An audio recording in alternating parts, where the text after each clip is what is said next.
How to reset white balance settings 2-point on your Devant Smart TV. And okay guys, you'll have to do in your remote, press the menu button and go to settings. In settings, go to picture. In picture, go to picture mode settings. In picture mode settings, scroll down and find the expert settings. Here in expert settings, you can see the white balance.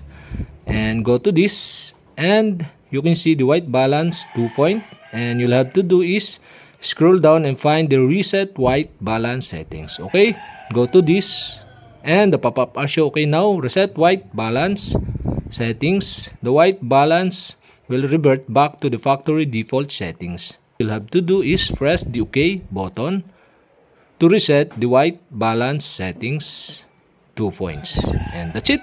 Okay, you have successfully reset the white balance settings 2 points on Devant Smart TV.